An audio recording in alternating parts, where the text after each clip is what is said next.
In this video, we're going to take a look at numbers 5 and 6, and I want to point out something.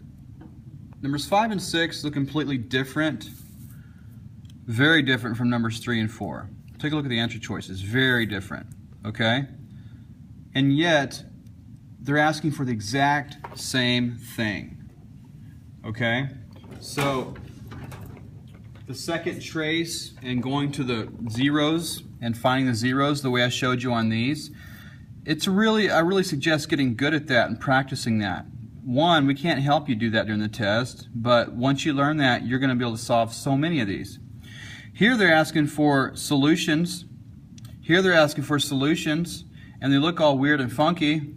Here they're asking for x-intercepts. Those are the exact same things as solutions.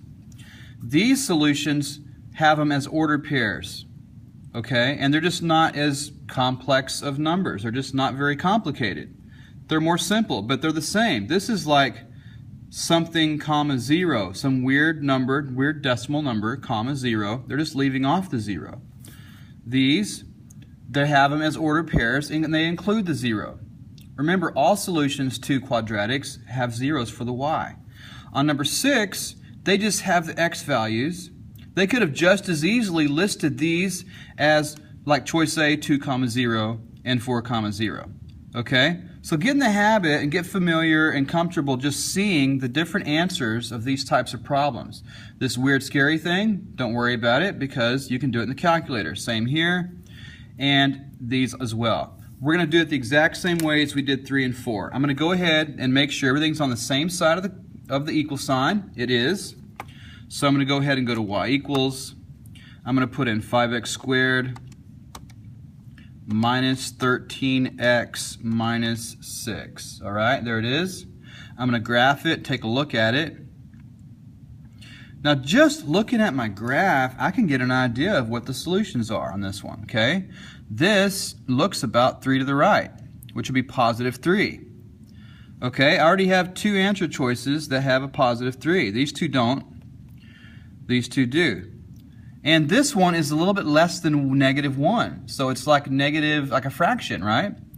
So I have positive 3, and I have negative a fraction, negative a fourth. So I'm already leaning toward choice B. Okay, this one's close, but this 1/4 is not negative. But like I said, I'm going to go to second trace. I'm going to select option 2 to find the zeros. And like I said, get really good at doing this, and you won't even have to do the guesstimating here. Okay, I need left bound, so I turn my calculator, because I'm looking at it left to right. I need the blinker over here. So I use the left arrow and get it right about there. Push enter, right bound. Now it's to the right of the x-intercept. Push enter. When it says guess, I push enter. Negative 0.4. Negative 0.4 is one of the choices. Okay, so we're going to write that down. And now we're going to do the other one. We're going to go back to graph. And we're going to do second trace 0, and we got to get the blinking guy. Now we're turning it this way, and we're going to go to the right until we're just a little bit, and when it's zoomed in like this, you kind of have to go a little slow. I'm actually, there he is. Okay, there it is. Push enter, push enter, push enter. We have 3, 0. So 3, 0 and negative 0.4, 0. Now, this one is negative 1/4, 0, but I got negative 0.4, 0. So I'm kind of wondering, did I put it in wrong? 5x squared minus 13x minus 6. No, I put it in correctly. And I'm going to do it again. I'm going to get that left side.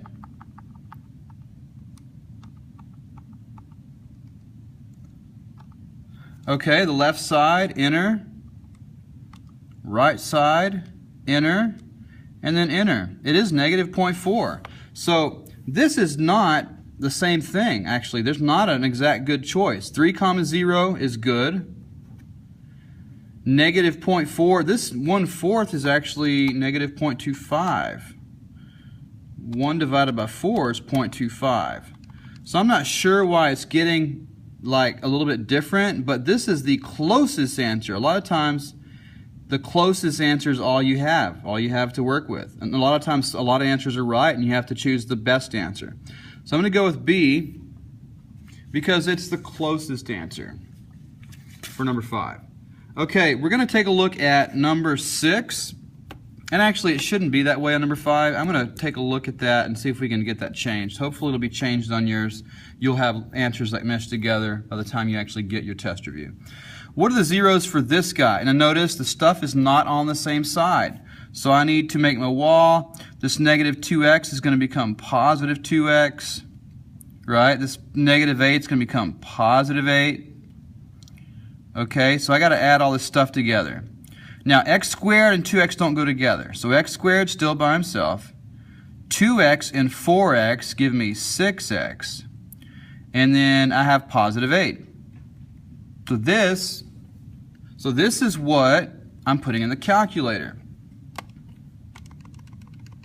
X squared plus 6x plus 8.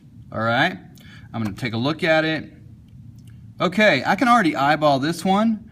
It looks like this is negative 2, 0 and negative 4, 0. Mr. Hendricks, please report to the counseling office. Mr. Hendricks, please report to the counseling office. All right. Okay, I hope they found Mr. Hendricks. All right, so there's that one. I can already get that just by looking at it, but I'm going to go ahead and do second trace so you can see and get some experience watching this. All right, I'm going to go second trace, find the 0. For left bound, you just kind of have to move the arrow till you see the blinker. Sometimes you have to work with it to see the blinker on the screen. There's left bound, do the right arrow, get it right bound, and then guess negative 4 is one of them. That's one of the ones I chose. And then I turn because I'm following the graph around. Now left and right is this way. I'm going to go to second trace again. Sorry, I forgot to mention you need to go and reset your second trace each time. Okay, there is left bound. Right there, enter. Now right bound, enter, and then enter for guess. And you get negative 2, 0. So those are the answers I saw just by looking at the graph.